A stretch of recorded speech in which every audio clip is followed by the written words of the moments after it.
Je vais commencer par vous présenter l'ensemble du micro, puis on ira voir le logiciel Wavelink. C'est ce qui rend ce micro unique parmi tous les micros USB du marché. Puis, je vous dirai si je pense que ça vaut le coup ou non de l'acheter pour votre stream. Spoiler, ouais. Avant de commencer, je vous rappelle qu'à la fin de la vidéo, si elle vous a été utile, vous pouvez vous abonner, activer la petite cloche, mettre un pouce bleu, c'est le meilleur moyen de soutenir la chaîne. Et si jamais vous voulez me voir encore plus, je stream les mardis, jeudis et dimanches à partir de 19 h. Le lien est dans la description ainsi que le lien de tous les produits que j'utilise. Et bien sûr, il y aura aussi le lien du Wave 1. Merci et bonne vidéo.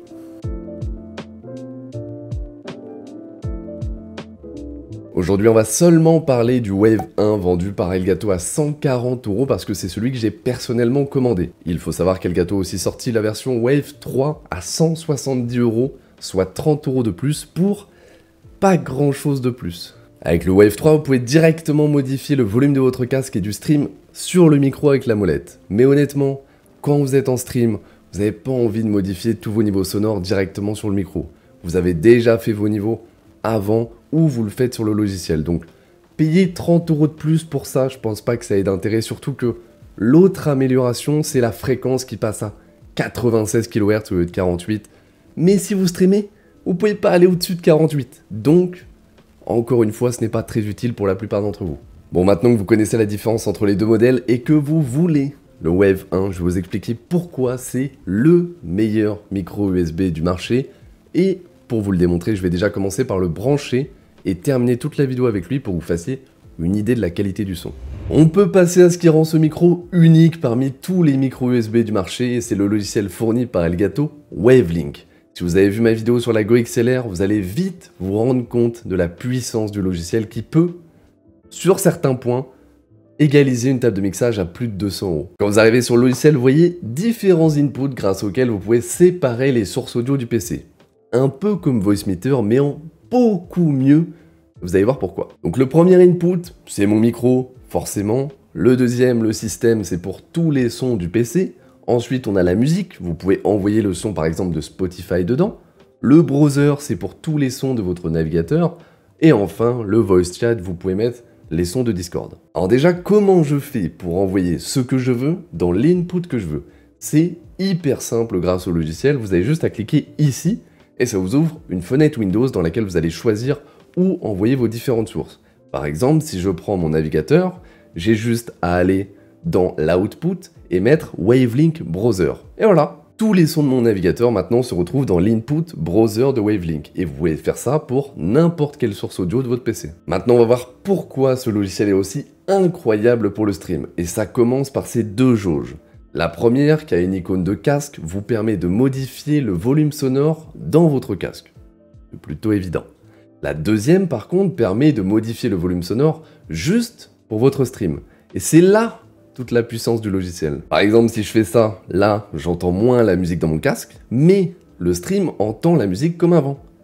À l'inversement, si je fais ça, le stream entend moins la musique, mais moi, je l'entends comme avant. Donc déjà, rien que ça, si vous streamez même depuis pas longtemps, vous devez vous rendre compte de la puissance du logiciel. Pouvoir séparer et gérer totalement toutes vos sources audio sur un logiciel de façon extrêmement simple. Si on compare à des alternatives comme Voicemeeter ou même la Go XLR, c'est fou. Et c'est pas fini, vous voyez ce petit bouton là? Ça permet de bloquer le ratio sonore entre votre casque et le stream. Je m'explique. Vous avez trouvé le ratio parfait entre ce que vous entendez et ce que le stream entend. Mais de temps en temps, vous avez envie d'augmenter ou baisser le volume. Eh bien, au lieu de modifier les deux jauges en permanence et essayer de retrouver le bon ratio, vous cliquez là, et à partir de là, dès que vous allez bouger l'un, ça va aussi bouger l'autre. C'est vraiment extrêmement pratique. La dernière chose sur le logiciel, c'est les deux outputs globaux, donc c'est ce que vous entendez et ce que votre stream entend, avec tous les inputs du dessus envoyés directement dedans. Donc c'est pour faire les derniers ajustements du stream. Et là, Elgato a encore pensé à un truc incroyable pour les streamers. Vous voyez ces petites oreilles là? Ça vous permet à tout moment d'écouter soit ce que vous entendez dans votre casque, soit ce que les viewers entendent. Si je clique là, à partir de maintenant, j'entends le niveau sonore de ce qu'entend mon stream. Ça permet à tout moment, pendant votre stream, de savoir si les volumes sont bons ou pas. Donc on en a terminé avec les fonctionnalités du logiciel et je pense que N'importe quel streamer a déjà compris la puissance de celui-ci. Avant que vous me posiez la question, non, vous ne pouvez pas utiliser Wavelink avec d'autres micros USB, c'est normal qu'Elgato se garde cette exclusivité. Même si le logiciel est excellent et j'arrête pas de le répéter, il y a quand même pour l'instant un défaut majeur, il n'y a pas de VST. Les VST, c'est les compresseurs, les noise gates, les égaliseurs, tout ce qui vous permet d'améliorer la qualité de votre micro. Et ce sont des choses qui sont directement par exemple dans la Go XLR. Bon, de ce que j'ai vu, ça va arriver. Elgato a prévu de mettre des VST, on n'a juste pas de date. Donc il va falloir être un petit peu patient. En attendant, vous allez pouvoir appliquer des filtres directement sur OBS, même si, pour le faire, il va falloir faire une petite manip, il va falloir séparer le micro du reste. Donc vous allez dans OBS et dans les paramètres audio, vous mettez Stream Mix en premier micro, et en deuxième micro, vous mettez Mic In. Dans Wavelink, vous aurez toutes les sources que vous avez rajoutées dans le logiciel, et dans Mic In, il n'y aura que votre micro, donc vous pourrez rajouter des filtres que sur ce micro. Par contre, dans le logiciel, veillez à bien cocher cette case, sinon vous allez aussi envoyer votre micro dans le Stream Mix, et du coup, vous aurez un écho. Quand on parle d'un produit Elgato, on reparle très souvent d'un autre produit qui marche en harmonie avec tous les autres. Vous voyez où je veux en venir, le Stream Deck, bien sûr. Comme d'habitude, Elgato a fait en sorte que vous puissiez contrôler Wavelink avec le Stream Deck, et vous allez voir, vous pouvez vous faire votre petite table de mixage personnelle. Pour rajouter les options Wavelink à votre Stream Deck, vous avez juste à cliquer ici, taper Wave dans la barre de recherche et installer l'application Wavelink. Vous avez maintenant accès à pas mal d'options qui vont vous être très utiles et on va les faire dans l'ordre. Pour commencer, celle-ci vous permet de switch entre le mix de votre casque et celui du stream pour, à tout moment, vérifier si le son du stream est bon ou pas. Le deuxième est un bouton de mute, plutôt simple à comprendre, mais attention, vous ne pouvez mute soit ce que vous entendez, soit ce que le stream entend, pas les deux. Pour ça, il va falloir faire deux boutons ou alors un multi-action. Le set input volume vous permet de mettre un volume prédéfini, ça peut vous servir par exemple. Vous savez que quand vous êtes en just chatting, vous aimez avoir la musique un petit peu forte. Par contre, quand vous êtes en jeu, vous aimez avoir la musique moins forte. Eh bien, vous faites un bouton pour les deux, et suivant la situation, vous appuyez sur l'un ou l'autre. L'action d'en dessous est encore mieux car elle vous permet d'ajuster le volume de la source à chaque fois que vous appuyez sur le bouton. Pour ce faire, vous avez juste à choisir ici la source, donc je vais prendre la musique, l'output, je mets le stream, et je mets un pas de +5. Donc, chaque fois que je vais appuyer sur ma touche, ça va augmenter le volume de ma musique de 5 pour les viewers. Alors là, c'est un petit défaut, mais qui sera certainement corrigé dans les prochaines mises à jour, parce que c'est bien de pouvoir faire ça.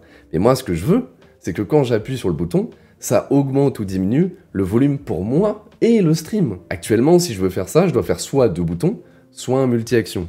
Pas très pratique. Elgato a réussi à créer un logiciel qui a quasiment les mêmes fonctionnalités qu'une Go XLR, et de ce que je sais, ils vont pas s'arrêter là.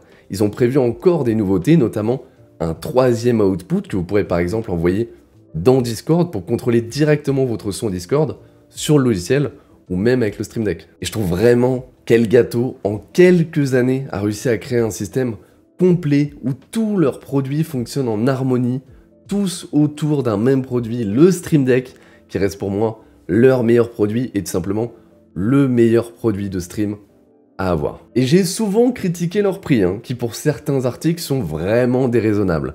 Après, ça se comprend, ils n'ont aucune concurrence, donc pour l'instant ils en profitent et c'est normal, ça reste une entreprise avant tout, mais pour le Wave, j'ai été agréablement surpris.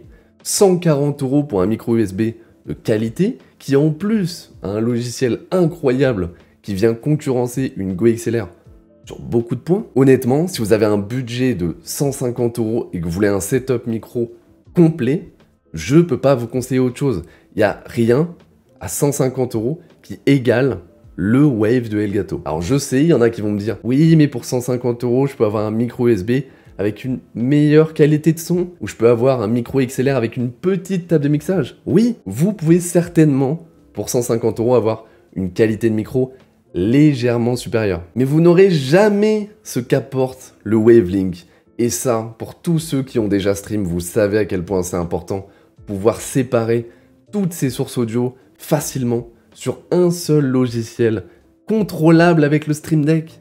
Tout ça, ça surpasse largement la petite baisse de qualité audio. J'espère en tout cas que cette review / tuto du nouveau micro de Elgato vous a plu. Si c'est le cas, comme d'habitude, vous pouvez vous abonner, activer la petite cloche, mettre un petit pouce bleu et surtout, partager la vidéo. Je vous rappelle aussi que je stream les mardis, jeudis et dimanches à partir de 19 h. Moi je vous dis à la semaine prochaine et surtout, amusez-vous.